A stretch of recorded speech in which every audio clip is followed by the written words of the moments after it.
Hi అండి, నేను మీ Shilpa Vinay. Welcome to Vinsy kitchen. ఈరోజు మన రెసిపీ వచ్చేసి ఉల్లి చెక్కలు. కరకరలాడుతూ భలే రుచిగా ఉంటాయండి. ఉల్లిపాయలు వేస్తాం కదా, దీనివల్ల చెక్కలకి మంచి రుచి వస్తుంది. అలాగే చాలా క్రిస్పీగా కూడా ఉంటాయి. చూడండి చెక్కలు ఎంత క్రిస్పీగా ఉన్నాయో. మరి ఇంకెందుకు ఆలస్యం, ఈ ఉల్లి చెక్కలు ఎలా తయారు చేసుకోవాలి ఇప్పుడు మనం చూసేద్దాం.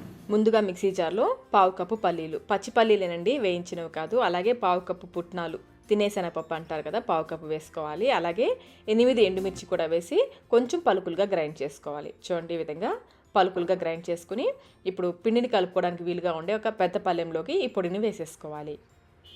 ఇప్పుడు ఇందులో 1 టేబుల్ స్పూన్ నువ్వులు, పచ్చి నువ్వులే అండి. అలాగే 1 టీ స్పూన్ జీలకర్ర, 2 కప్పుల బియ్యపిండి. బియ్యపిండిని చక్కగా జల్లించి తీసుకోండి. 2 కప్పుల బియ్యపిండి వేసుకోవాలి. అలాగే అరకప్పు ఉల్లిపాయ తరుగు, సన్నగా తరిగిన ఉల్లిపాయ తరుగు అరకప్పు వేసుకోవాలి. ఒక మీడియం సైజ్ ఉల్లిపాయ వేసుకోవాలి, మరి ఉల్లిపాయని ఎక్కువ వేసుకోవద్దు. 1 గుప్పెడు సన్నగా తరిగిన కరివేపాకు, 2 టేబుల్ స్పూన్ల పచ్చిశనగపప్పుని 1 గంట పాటు నానబెట్టుకుని నీళ్ళన్నీ వంపేసి వేసుకోండి. అలాగే రుచికి సరిపడినంత ఉప్పు, ఇక్కడ నేను 1 టీ స్పూన్ సాల్ట్ వేస్తున్నాను. అన్నీ ఒకసారి బాగా కలిసేలాగా కలుపుకోవాలి. ఇలా కలిపేటప్పుడు ఉల్లిపాయలు విడివిడిగా అయ్యేలాగా బాగా ప్రెస్ చేస్తూ కలిపితే విడివిడిగా అయిపోతాయి ఉల్లిపాయలు. పిండిని బాగా కలిపిన తర్వాత ఒకసారి టేస్ట్ చెక్ చేసుకోండి. కారం తగ్గితే కొంచెం కారం వేసి కలుపుకోవచ్చు, అలాగే ఉప్పు తగ్గిన వేసి కలుపుకోవచ్చు. పిండిని ఈ విధంగా బాగా కలుపుకున్న తర్వాత 2 టేబుల్ స్పూన్ల వేడి నూనెని వేసుకోవాలి. నూనె వేడిగా ఉంటుంది, కొంచెం జాగ్రత్తగా కలుపుకోండి.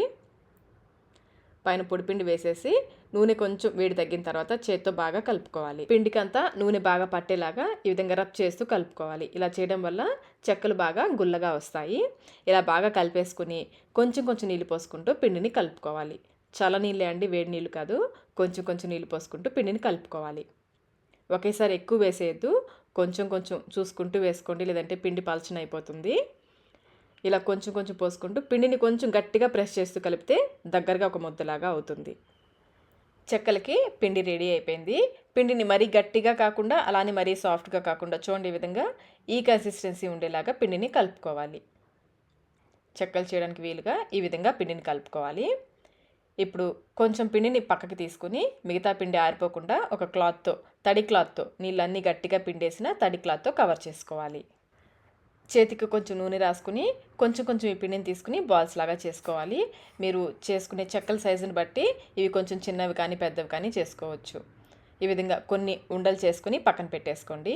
ఇప్పుడు బటర్ పేపర్ కానీ, ఆయిల్ ప్యాకెట్ కవర్ కానీ, మిల్క్ ప్యాకెట్ కానీ తీసుకుని కొంచెం నూనెతో గ్రీస్ చేసుకోవాలి. ఈ విధంగా 2 ముక్కలుగా తీసుకుంటే చెక్కలు చేసుకోవడానికి ఈజీగా ఉంటుంది. రెండింటిని కూడా కొంచెం నూనెతో గ్రీస్ చేసుకోవాలి. ఒక్కొక్క పిండి ముద్దని తీసుకుని క్రాక్స్ ఏమీ లేకుండా బాగా రోల్ చేసి ఇప్పుడు దీనిపైన పెట్టి మరొక బటర్ పేపర్తో కవర్ చేసి అడుగున ఫ్లాట్గా ఉన్న ఒక గిన్నె తీసుకుని దాంతో గట్టిగా ప్రెస్ చేయాలి. ముందు గట్టిగా ప్రెస్ చేసి తర్వాత ఈ విధంగా స్ప్రెడ్ చేసుకోవాలి. లేదంటే మీరు డైరెక్ట్గా చేత్తో అయినా చెక్కలు చేసేసుకోవచ్చు. ఇలా అయితే కొంచెం ఈజీగా ఉంటుంది. మరీ పల్చగా కాకుండా మరీ లావుగా కాకుండా చూడండి ఈ విధంగా కొంచెం మందంగా ఉండేలాగా చెక్కల్ని ఒత్తుకోవాలి. ఇలాగే మిగిలిన చెక్కలన్నీ చేసుకుని ఒక క్లాత్ని తడిపేసి నీళ్ళేమి లేకుండా గట్టిగా పిండేసి దాని మీద వేసుకోవాలి. ఇలా అన్ని చెక్కలు చేసుకున్న తర్వాత డీప్ ఫ్రైకి సరిపడా నూనెని పెట్టి మీడియం ఫ్లేమ్లో బాగా కాగనివ్వాలి.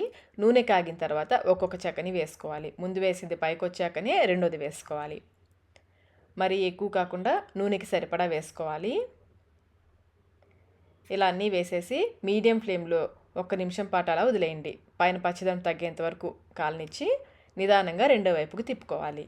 చెక్కల్ని మీడియం ఫ్లేమ్లో క్రిస్పీగా అయ్యేంతవరకు వేయించుకోవాలి. హై ఫ్లేమ్లో పెట్టేశారంటే పైన కాలిపోతుంది, లోపల పచ్చిగా ఉండిపోతుంది. లో ఫ్లేమ్లో పెట్టేశారంటే నూనె ఎక్కువగా పీల్చేసుకుంటాయి. మీడియం ఫ్లేమ్లో క్రిస్పీగా అయ్యేంత వరకు 2 వైపుల మధ్యలో తిప్పుకుంటూ చూడండి ఆయిల్లో వచ్చే నురగలు కొంచెం తగ్గేంత వరకు వేయించుకోవాలి. చెక్కలు బాగా ఎర్రగా వేగాయి కదా, ఈ విధంగా వేయించుకుని నూనెలో నుంచి తీసేసుకోవడమే. మనం ఎండుమిర్చి వేసాం కదండి, చెక్కలు కొంచెం ఎర్రగానే ఉంటాయి. నూనెలో నుంచి తీసాక మరి కొంచెం ఎర్రగా అవుతాయి. ఇదే విధంగా మిగిలిన చెక్కలన్నీ చేసుకోవాలి. అంతేనండి, ఎంతో కమ్మగా ఉండే ఉల్లి చెక్కలు రెడీ అయిపోయాయి. క్రిస్పీగా భలే రుచిగా ఉంటాయి. ఒకసారి మీరు కూడా తప్పకుండా ట్రై చేయండి. ఇవి కొంచెం వేడి తగ్గిన తర్వాత 8 డబ్బాలో స్టోర్ చేసుకుంటే 2 వారాల పైనే నిలువ ఉంటాయి. మరి ఇంకెందుకు ఆలస్యం, మీరు ట్రై చేసి మీకు టేస్ట్ ఎలా అనిపించిందో మాకు కమెంట్ రూపంలో తెలియచేయండి. ఈ వీడియో మీకు నచ్చినట్లయితే లైక్ చేయండి, మీ ఫ్రెండ్స్కి ఫ్యామిలీ మెంబర్స్కి షేర్ చేయండి. Thank you.